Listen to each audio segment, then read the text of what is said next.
My final guest tonight is an artist in his prime and in his pomp. On screen, he's internationally renowned for his roles in Lord of the Rings and X-Men. On stage, he's at present reaffirming his reputation as a truly great actor in Strindberg's Dance of Death at the Lyric Theatre in London. Welcome, please, Sir Ian McKellen.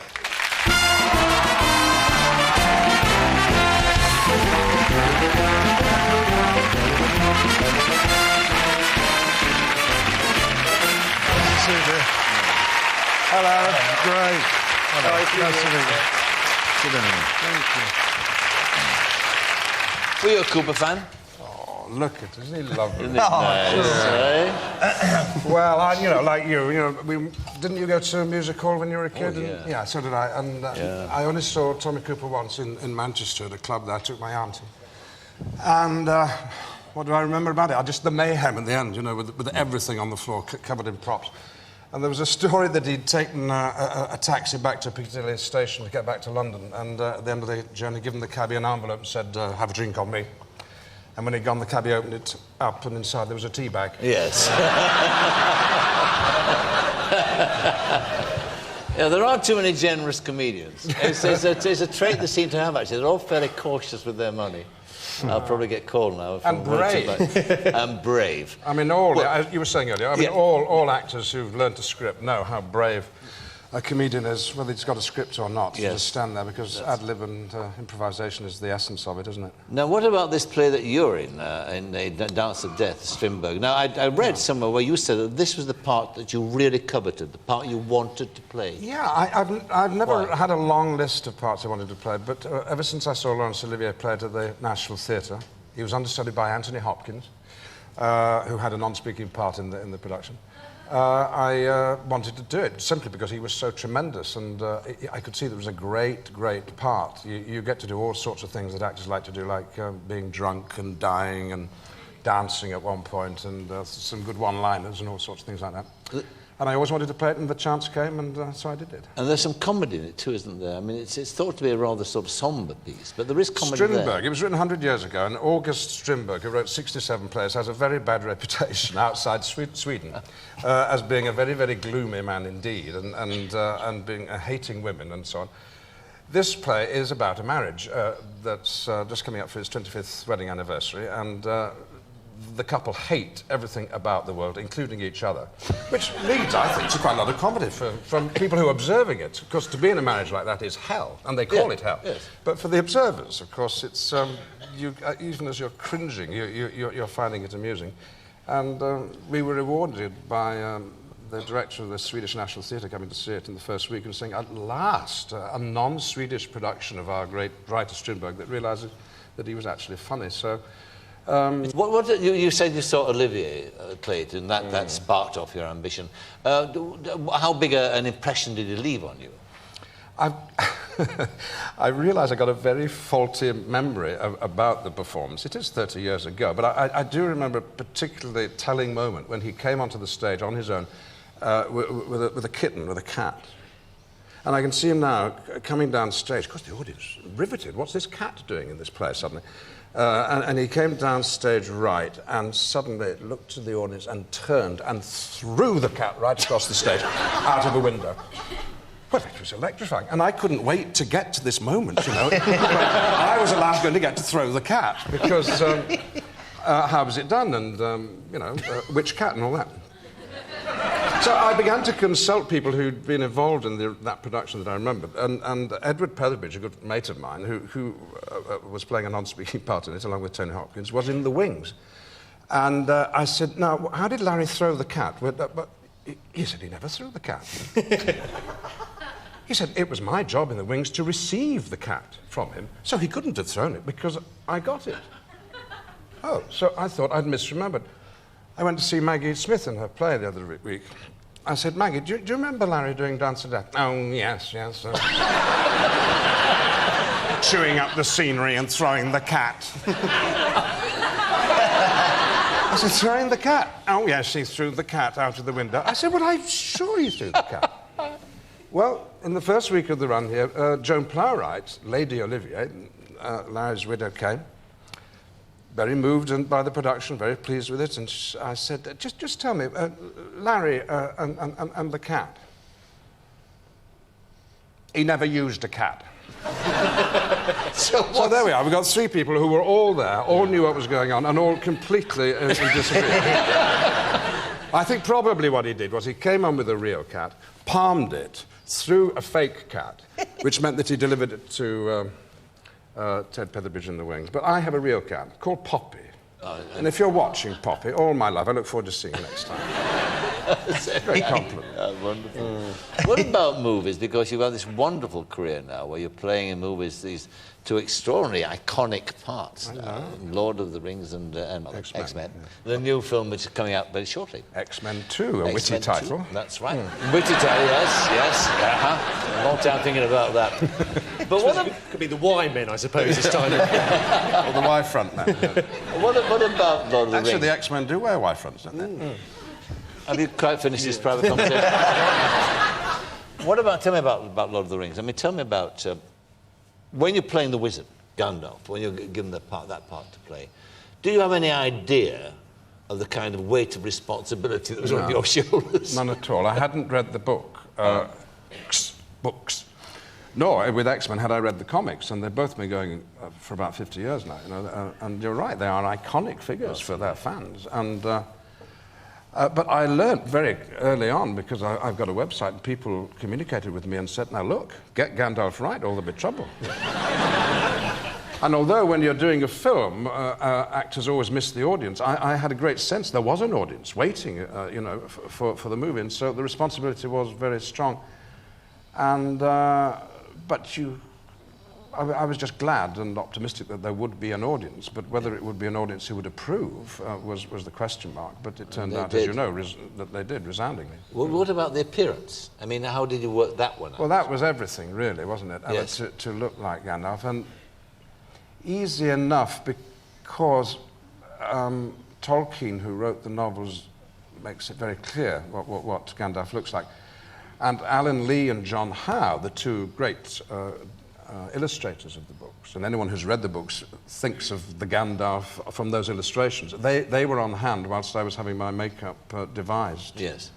And it took about 3 days, you know. There were various wigs, various moustaches, various eyebrows, various noses, various beards. And I kept looking in the mirror, and I would see various hirsute gentlemen that were quite inappropriate, like Ben Gunn and Rasputin, Osama bin Laden suddenly turned up one day. And then, I don't know, it all came together one day, and the people who were doing all this stepped back, and I looked, and I did a little twinkle with my eye, and I said, Gandalf. And, you know, a bit like you know, you're feeling, oh, my God, I'm being taken over. And I stood up, and I found, because I looked like him, I could speak like him, and I could walk like him. And that was it. That was over. It was easy. But that work had all been done by a committee, actually. Yes, not by me. It's a strange job you're in, this make-believe world. But there's a little bit in Stanislavski, you know, the man who devised the method that many, many serious actors follow to get deep into their parts. And he says, refreshingly, if all else fails, you know, if you can't find the part in your own past or imagine it, look in the mirror and start putting on some makeup and try and look like the character. And in rep, when I started out, you know, with only a couple of weeks to get a performance out of nowhere, many's the time I was without a character at the dress rehearsal, sticking on moustaches, trying to say, will that do? Oh, no, that won't do. Will this one do? So there are various little ways into acting. Now, what about the... You worked on this film for how long? 1 year. Though I still have to... Dance of Death's got to come off in mid-June because I've got to go back and do... They've written some new scenes in for Gandhi. Yes, oh, right. Yes. Wonderful. Yeah. So, so it was a very close-knit community, and you bonding together. There was a tattoo, was there not? A fellowship tattoo. Yes. And yes, I'm wondering if A, you were tattooed, and B, if you would show us your tattoo and see where is it? Well, when I show it to you, if I show it to you, you'll know where it is. Yes, yes. But did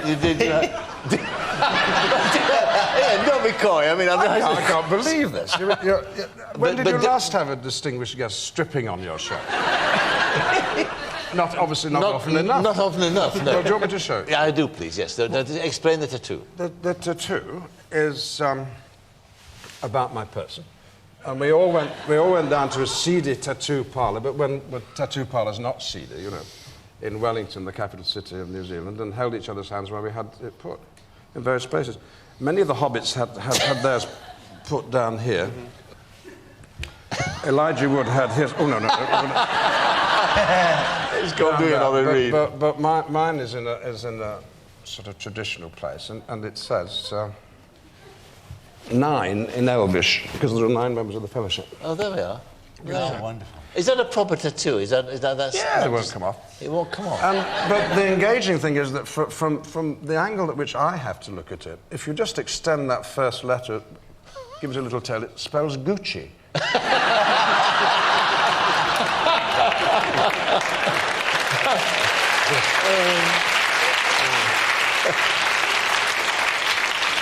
Going beside when is it coming off, your Dance of Death? The tattoo's not coming off. No, the Dance of Death.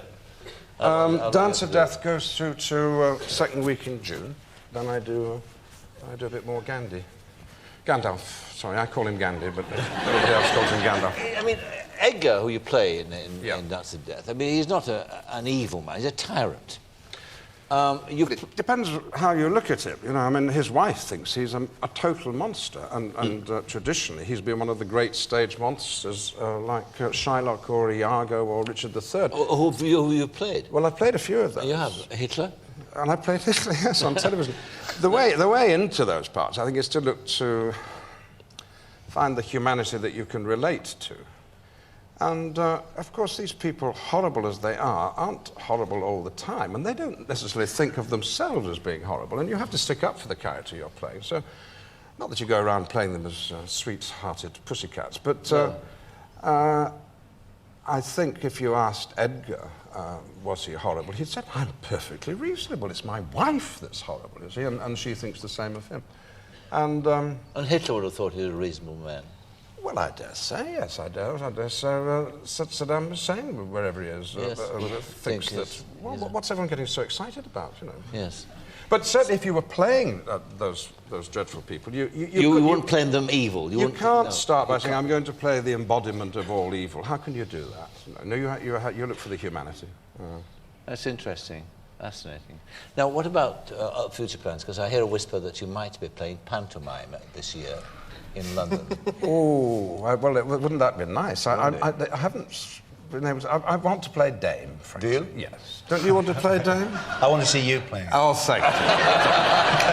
Well, but I thought last year I thought, well, I'm actually going to do it at last, and because the National Theatre was going to have a pantomime, you know.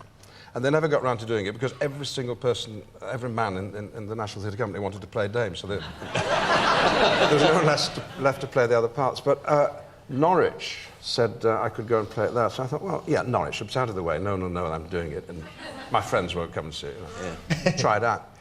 And I had just had a couple of conversations on the phone, and the first one was, could I look at the script? There's a pause, and they said, well, we don't have a script. No, you arrive with your material. Oh, fine. Well, who's directing? Well, we don't have a director. I said, how long will we be rehearsing? Oh, a good 10 days. Well, you know, I'm used to 4 weeks, minimum. So I thought about this for a time, and then I called up and said, now, look, about the schedule, you know, because I know you have to do panto twice a day, minimum. And they said, he said, oh, well, now, yes, now, let me just have a look at the diary. Yes, now, look. Oh, yes, oh, well, now. Toward the end of January, you do get a couple of mornings off. Which is why I didn't play pantomime in Norwich. But why is it an ambition of yours? What is it about pantomime? Because of this almost obsession with funny men. And, of course, the point about a Dame is that it is a funny man. Mm-hmm. It's not female impersonation. It's not Lily Savage. It's not Danny LaRue. No, it's Norman Wisdom, you know, over the garden wall. And Norman Evans. Norman Evans, sorry. Norman Evans. Not Norman Wisdom. No, Norman Evans. I used to love Norman Evans. And, you know, his daughter came to see the play the other day and had heard me saying that I was a fan of her father's, and she wrote me a sweet note. She's called Norma Evans. Norma Evans. But they're an important part of our lives, and it is important, as they were saying earlier, that the laughter is terribly important. Well, and why? Why doesn't the Palladium have variety? Why is variety gone? You know, look, people, I think, expect more. I mean, you're doing 2 hours of Tommy Cooper. I bet Tommy Cooper never did an hour on stage. He probably did, when I saw him, he did about 40 minutes. Yeah. And, you know, when Frank Sinatra was top of the bill at Palladium, he probably only sang about 6 songs. And to see a great singer now, you'd want a whole evening of them. It's changed a bit, but there's nothing like variety. No. And when you come across a bit of the show you're not enjoying, this used to be the fun, you nipped out and had a drink in the bar, didn't you? There was coming and going. It was all on a human level. But people have stopped going to the theatre like that, you see. Talking about theatre, I mean, I did Dance of Death on Broadway, and we opened a week after September the 11th, you know, when suddenly Manhattan was cut off from the rest of the world, and audiences for new plays weren't too bad, but for anything that had been on for a long time plummeted. Well, the same thing's happening now with the war. Broadway is having a dreadful time. You can get in to see any show on Broadway, and it's the same is true in the West End. I just want to encourage people, if I can, that now's a great time to go to the West End because the tourists are not coming. Yes. And all those seats that they would normally take up, Yes. tourists not only from abroad but from this country are keeping away from them. Locals, this is the time to go. You'll get into any theatre and you can park, and you'll probably get cheap prices. Ask for discounts. I'll see you at the Lyric. The Lyric and the Garrick are the 2 places we go to. All right. Well, thank you very much, Ian, for coming along and talking to us. I much enjoyed it. So, Ian McKellen. Thank you.